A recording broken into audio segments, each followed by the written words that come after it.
संवरुणः शन्नो भवत्वर्यमा शन्न इन्द्रो बृहस्पतिः शन्नो विष्णुरुक्रमः नमो ब्रह्मणे नमस्ते वायो त्वमेव प्रत्यक्षं ब्रह्मासि त्वमेव प्रत्यक्षं ब्रह्म वदिष्यामि ऋतं वदिष्यामि सत्यं वदिष्यामि तन्मामवतु तद्वक्तारमवतु अवतु माम् अवतु वक्तारम् ॐ शान्ति शान्ति शान्तिः Om Shanti.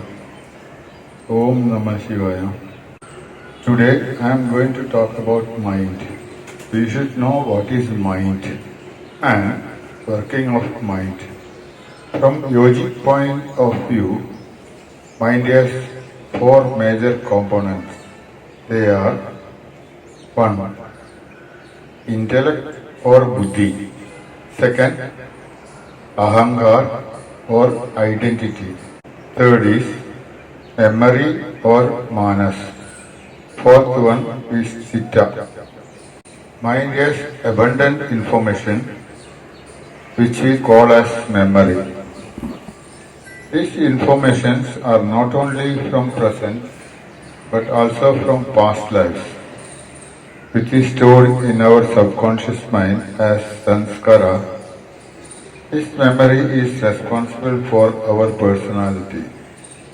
Hence, strong personality or weak personality is result of manas. Ahankar is your identification or attachment to an idea.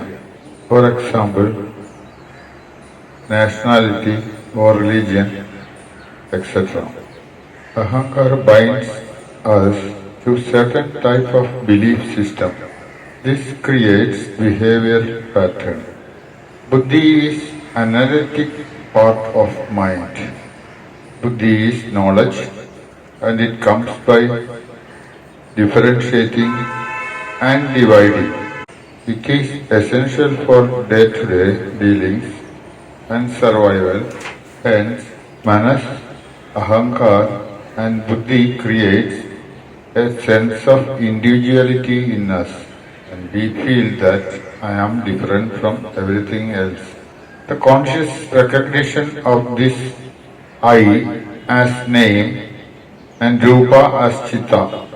If we examine closely, mind gives character to your physical existence, just like hero of a film. This projection done by mind is false, I or false self. Body and mind are closely connected. Our body have different organs. Each organs have different looking cells which different function.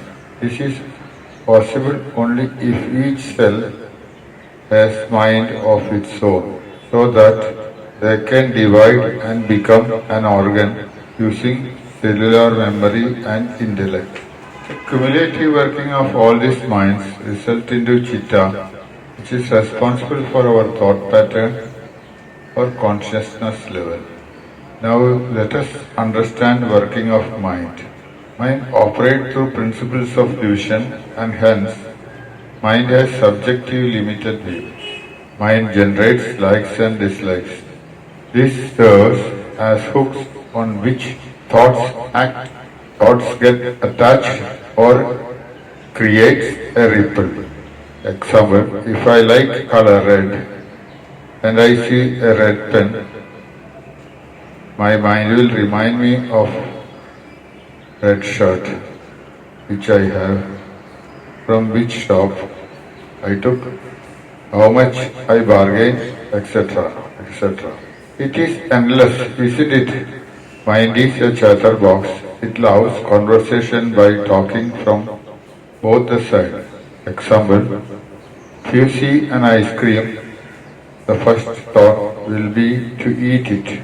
Then something within that will remind you that Guruji has told not to eat. Further, a thought will come, eat only one spoon. That is okay. This will just go on and on. This mind creates endless conversation. Mind dwells in past and future. Goal of the mind is to generate happiness, and mind is curious to repeat whatever will generate happiness. Hence, there is a formation of habit. Habit is thick pathway of desire, thought, and action. This results into addiction. If we examine the working of mind, it gives a strong sense of individuality. Mind dominates our body, hence we become slave of our mind.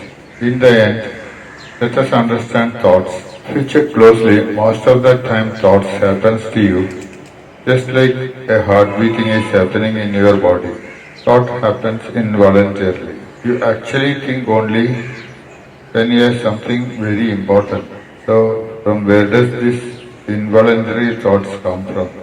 Your mind is a part of universal mind. You identify with certain part of your universal mind and call it as a my mind. This part of mind works at wavelength of your consciousness and attracts thoughts of similar frequency. So this happens to you. Hence, an alcoholic will attract an alcoholic friend. This magic of mind is called as Maya. Mind is always to derive happiness, and hence mind keeps all sense organs in alert mode. This makes us restless and always involved in the external world of duality. This results into human suffering. Hence, Buddha in his first discourse appraised this issue as four noble truths. First, there is suffering which we call as dukkha or dukkha. Second, there is cause of suffering which we call karma. Third, there is end of suffering called as nirvana. Fourth, there is way to end this suffering. We call this method as meditation. Om Shanti.